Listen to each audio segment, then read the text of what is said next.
And then, once it was assembled on the edge of the lake, the morning, very, very early one morning, it was literally dragged across the lake. It was a cinema, a bar, a public bar, where the whole art world would come every night and show movies and so on.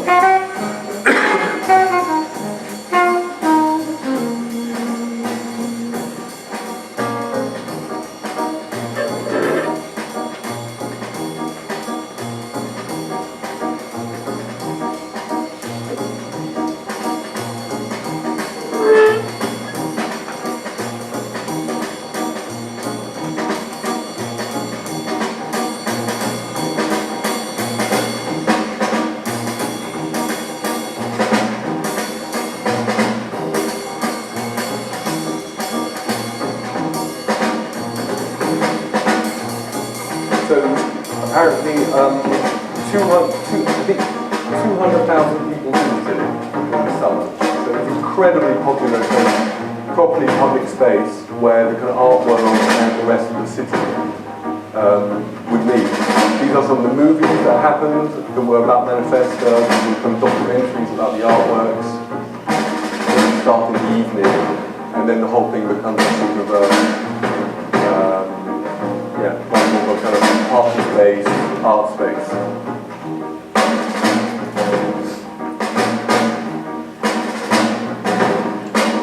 And then after 100 days, dragged across the lake.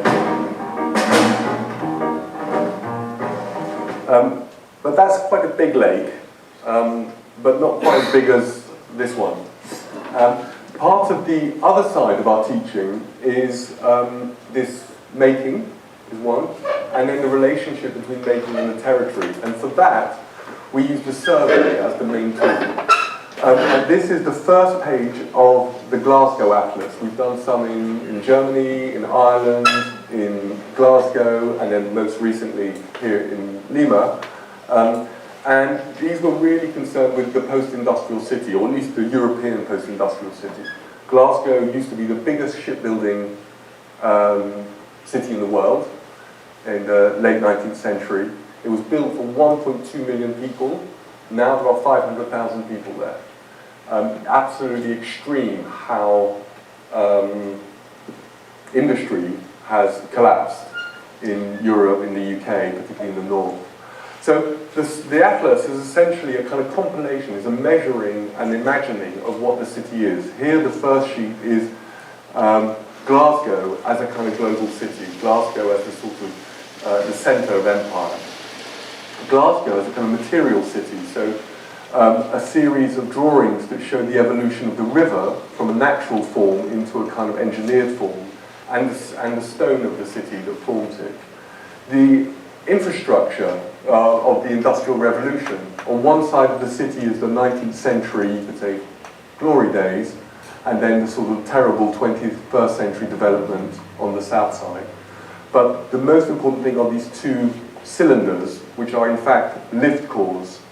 They're lift shafts that used to take horses and carts and people down under the river because they couldn't build a bridge high enough for the scale of ships.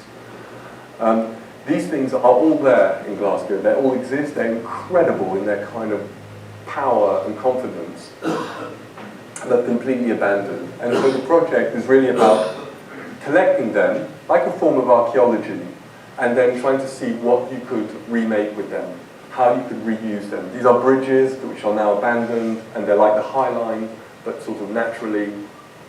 Yeah, you can see the kind of the trees going across the bridge. And this, which is the completely abandoned, the first reinforced concrete building in Scotland, 1904, I think. It was a lawyer's office until 2/3 of the way up, and then artist studios. Very curious program.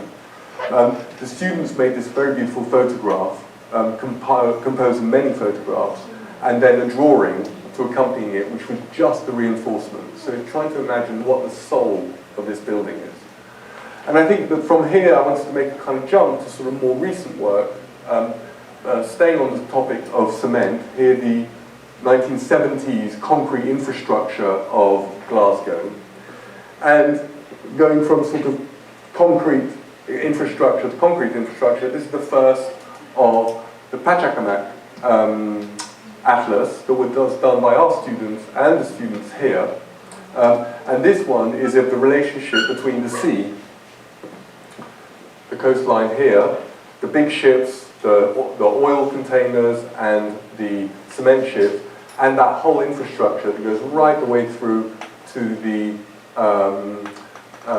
cement works over there. And there's this relationship between a kind of residential territory and a great big hole in the ground, and a residential community, and a kind of a very different kind of excavation, that is the kind of the Temple of the Sun and the Pachacamac region. So it starts trying to sort of structure an idea of what constitutes this territory.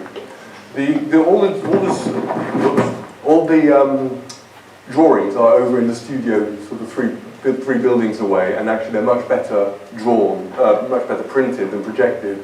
So if you have a moment, do have a look. This one is of the coastal infrastructure, the marine infrastructure of the neighbouring sites. I mean, kind of amazing topography, industry, infrastructure, all sort of cohabiting and forming a kind of very particular landscape. This is then the reverse landscape, looking from the Andes and at this kind of valley that then leads through to then the islands and going past the Temple of the Sun. So this is one of the drawings by one of you guys. I can't remember who. What? Oh, from Erica. Erica, who sadly had a rather scary accident on Monday, but apparently is feeling much better and will be back with us very soon. The wakas, both wakas as places and wakas as objects. So on the left is the waka as an object, and then in the center, the idea of mapping it as a territory on the kind of field of textiles. The processional routes that take you through the various stages up to the Temple of the Sun, and then the photographs that go with it. A detail of some of these kind of great walls that remain crossing the territory. I mean, extraordinary pieces, especially these walls where they feel like they belong to the ground. I mean, everything is kind of one sandy color. As opposed to the contemporary walls, which are sort of all over this territory. I think very nice photograph here by Sarah of these kind of layers of landscape, of kind of building rubble, of kind of water channels. It's a red wall. Again, if in doubt, it's red. It's somehow, anyway. And then this sort of, this hidden landscape of a kind of exclusive landscape beyond. So this was accompanied by a series of drawings which were really about the boundary of the Pachacamac region. How are the edges made and how are they inhabited? And then that was followed by one which is really about the surfaces. So it's very faint here, but every single bit of the central sort of desert area is actually occupied. And then all the surrounding areas, different residential areas, leisure, polo clubs, kind of a wild set of things. This is kind of people then clearing the desert area, clearing rubbish from it. It's kind of extraordinary place. Drawings which then trace all the informal routes through it, as well as the kind of the more formal roads. Again, always locating it in relation to the primary archaeologies or topographies and so on. The sort of the coexisting of archaeology and the kind of informal settlements was obviously a very important part of this research. You know, the ancient wall on one side, the new boundary wall on the other, and then these sort of these kind of fragments of archaeology sort of have a kind of formal spatial relationship to the kind of then the currently inhabited zones. And of course, I suppose one of the most important structures in the territory are the canals, the water management canals. Somebody made a project, a very, very beautiful project, with a kind of a belvedere walk that would sort of rise out of these canals and then look over the various kind of agricultural landscapes that are kind of sustained by the system. So this is drawn by Julissa? Paula. I think a very, very nice drawing actually of these kind of small holdings, agricultural small holdings. And then the slightly more brutal version by Lucio, one of our students, which is the sort of industrial-like greenhouses that are part of that. This drawing, which kind of combines both the city grain on the top left, the main structure of public space within the informal settlements, and maybe the origins of those settlements, which come from the esteras on the top right. So the materiality and the territorial all together. Informal settlements, these are drawings about how people use the edges of their buildings, particularly in relation to topography. Informal structures, which are actually not that dissimilar to the informal structures which are built to protect the painted temples that were discovered, I think, in the 30s. Very, very beautiful kind of informal structures. And very different idea to this part, which is the reconstructed archaeology from the 40s, a very strange somewhere between archaeology and now. But is very important to us because it's the location of where we're working, where the archaeologists are going to set up their next project. So a section through it, through the burial chambers. Here you see the reconstructed women's temple, and then the archaeological museum behind it, and then the informal settlements behind that. The rather wonderful Denise, who is the lead archaeologist in the site, who is essentially our client, who's been very inspiring and encouraging on this whole thing. We've got some of their recently discovered textiles on the table there, which is essentially what this building is going to be for. And some new friends made on site. I think they were, again, relatively recent discoveries, but they were part of, again, this amazing kind of material culture of kind of textiles, and then the kind of progressive wrapping and refinement of the textiles for the tombs, which is obviously central to the whole Pachacamac site and its kind of ritual and religious history.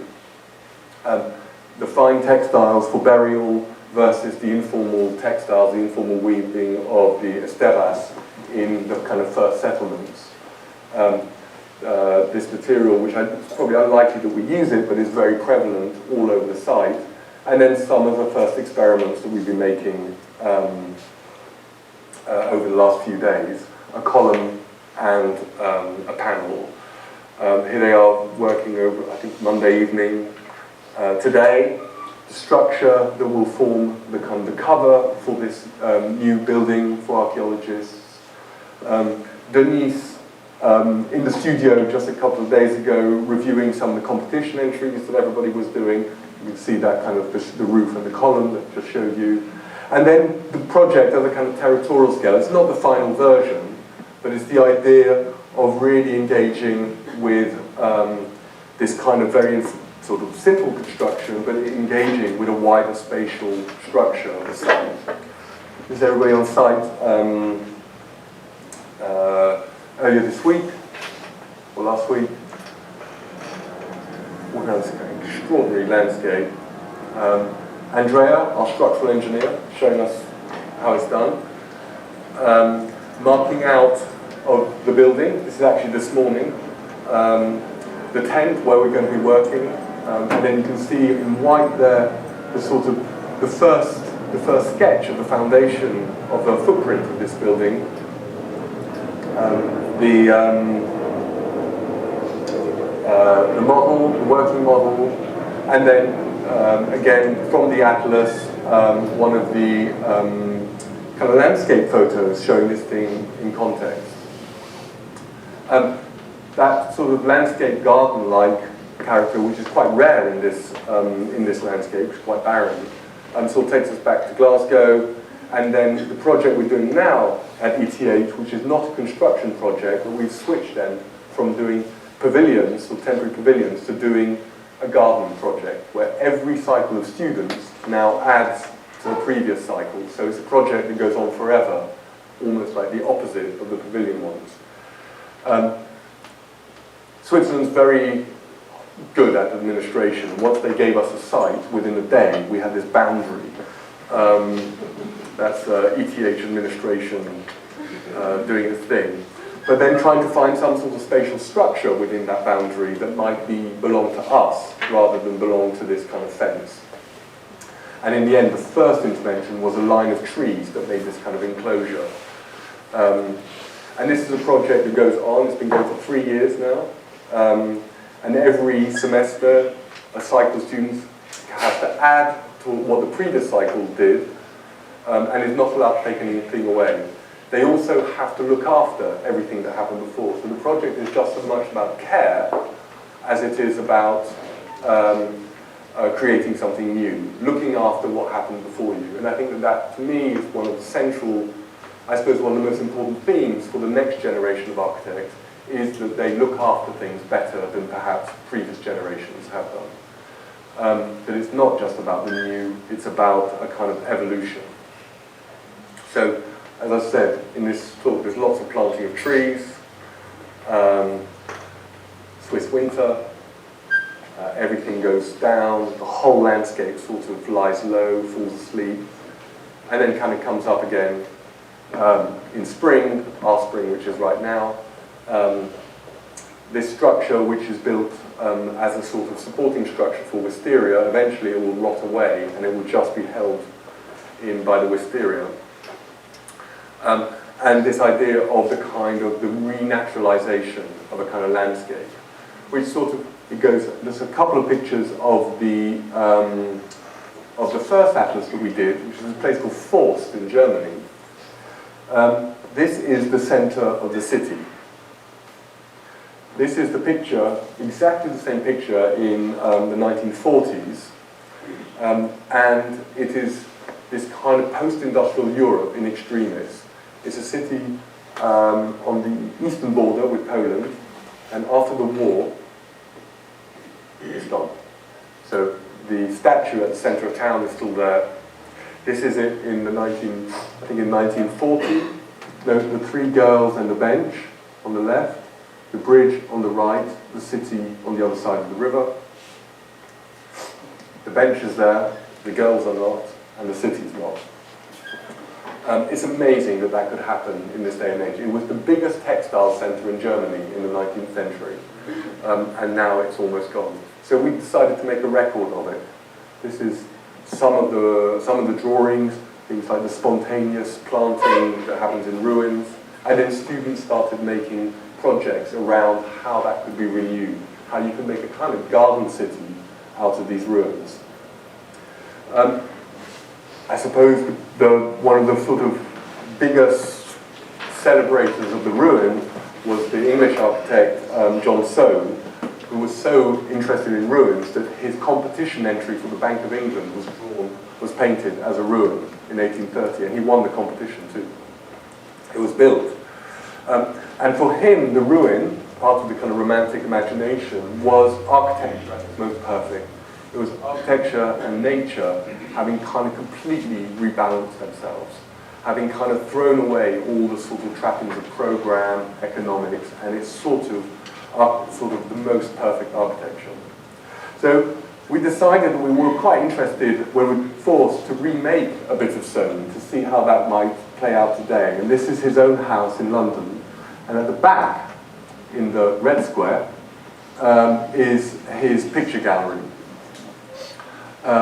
It's an amazing kind of room dedicated to his collection of paintings of Piranesi, of Hogarth, and he had too many. Oh wow, this is going to be really weird, right? I have to. It's bright red, this building. This was the climax of my talk.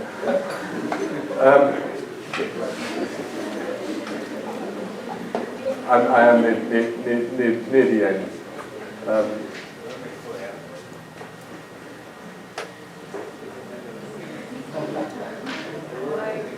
Right. So there you go. So you can project into it. So I don't know why the red is not coming through, but anyway, we built an absolute replica of this building, or students did, in 2 weeks. But it's only an interior, so it's in the middle of the city block. It has no exterior. And the students then had to invent their own kind of exterior. In fact, the staircase on the right came from 96 Hands. It came from the original one. The building itself, he had so many paintings that every wall unfolds to reveal another wall of paintings. And eventually, if you keep on unfolding them, you get into a courtyard. So we decided to kind of keep doing that. And then, finally, that was sort of the inspiration for this last project, which is a photographer's studio. Again, a kind of layering, a picture that we did in London, which is completely related to this idea of the landscape, the garden, the ruin, and the kind of the integration of all of those things. It's a very long, thin site where it's like building, garden, building, garden, building, garden. No views out. It's very Sonian. It's almost like the lens in a camera. That blue foam is in fact pink foam. It's a sort of it's a new building, but with elements of the ruin, with elements of repair.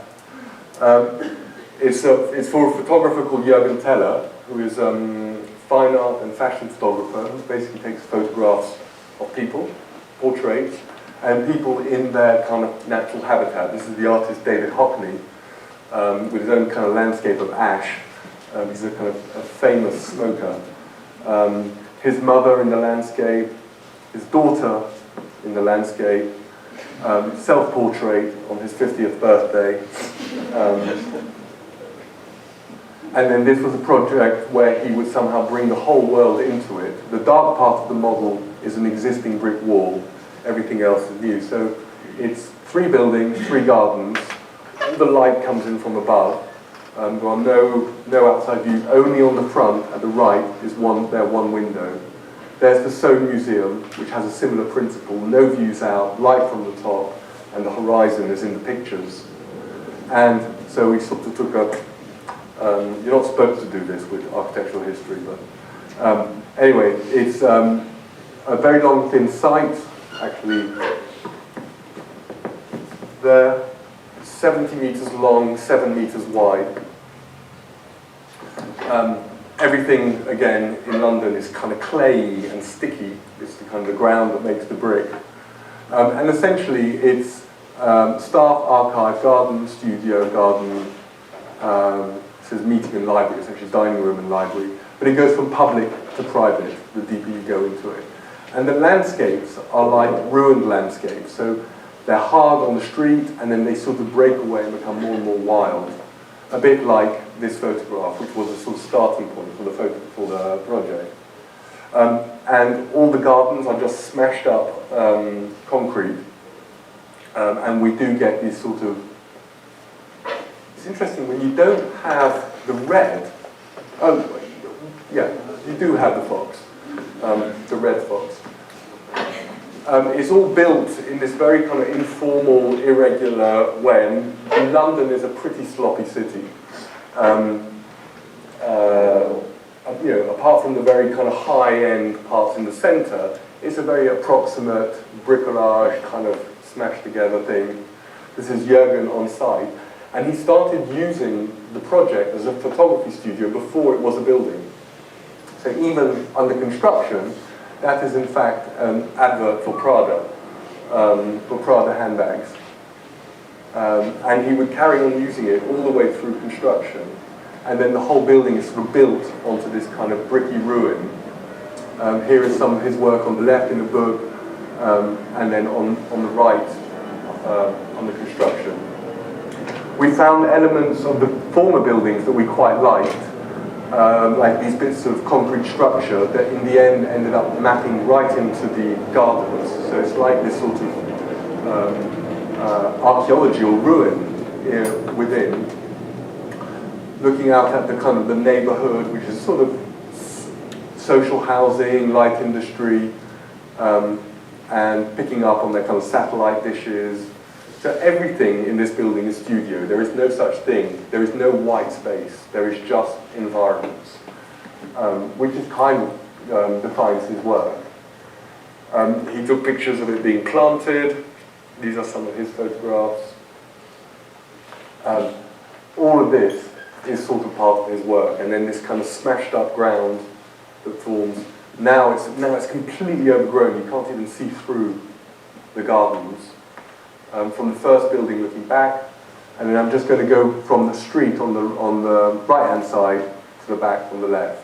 So this is outside the building, a Japanese thrash metal band that he was photographing literally when our photographer was photographing the building. So we got a picture of Jürgen taking the picture. The big window at the front, the little house for the electric car on the left, that's for his electric car, which he hasn't got yet. He's got a Mercedes, big one. And a sauna at the back. He said about the project, at the front I have a Mercedes, at the back I have a sauna. That is industry standard for a successful provincial German. So he's got his wish. So you go through, there's this kind of light comes from above, like this kind of shaft that takes you up into the kind of post-production studios. That's the kind of post-production studios, so light coming in through these beams that run the whole length of the site. And then into the first garden, there it is with Charlotte Rampling, a kind of movie star from the 60s, and the Fox. And then seeking through from one garden, through the studio, through into the other. The main studio space, kind of double height, concrete one with those stairs. More photographs of Jürgen's, kind of changing all the time. The building of the building, super basic, you know, just in situ concrete. The first thing they do is make the nail box, which then makes the formwork. And then these beams are 80 centimeters deep by 10 centimeters wide, so super thin. Even the roof lights are in concrete. He's a great football fan. And so he has these kind of evenings where, I think that's Bayern Munich playing, where he has like parties and football or fashion shoots or fine art, or he makes books. Bayern Munich won. That's his son. So it's a building that sort of goes from almost like a kind of Baroque court to a monastery. This is another one of his photographs, which of course it took me a while to realize what he was doing. But that takes us back to this whole idea of nature, the whole idea of the garden. Of course Jürgen doesn't have quite as many animals as Cranach had. So he brought in the donkey. There is self-portrait on the donkey. More portraits of Virginia Westwood's husband.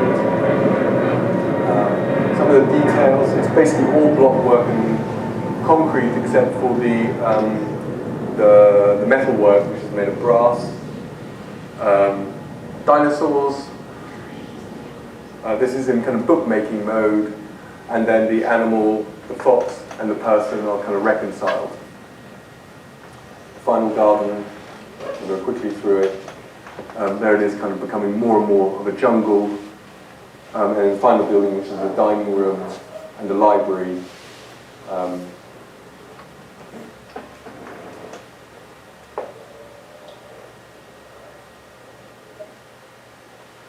I guess the whole project is sort of trying to create a kind of constructed nature within a completely enclosed site, a completely enclosed piece of city. So it has no picturesque relationship to the outside.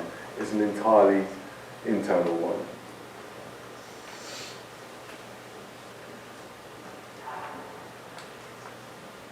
And then that's the final garden where it meets the back gardens of the neighbouring buildings.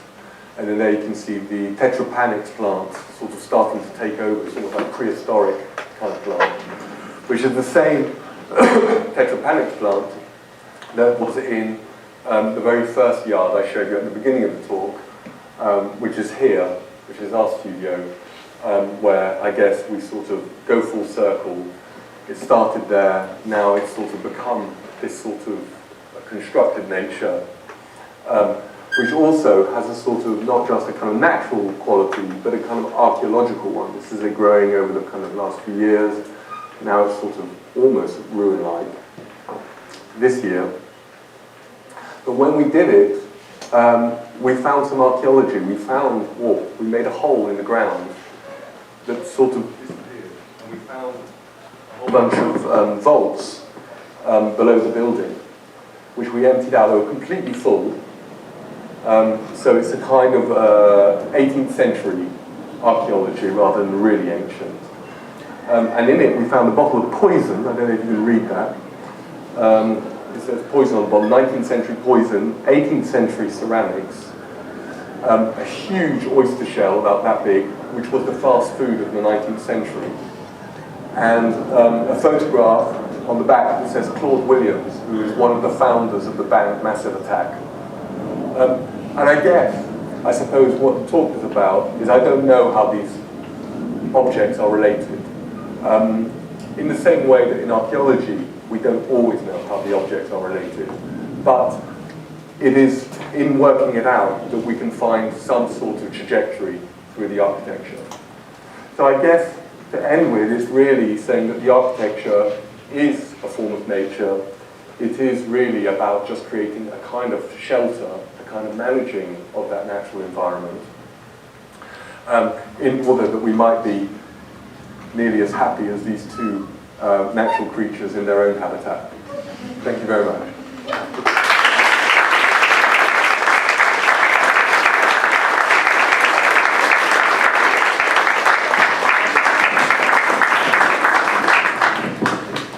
It's slightly lost on you with the red again. The wig is a German flag. I think Germany had lost that day.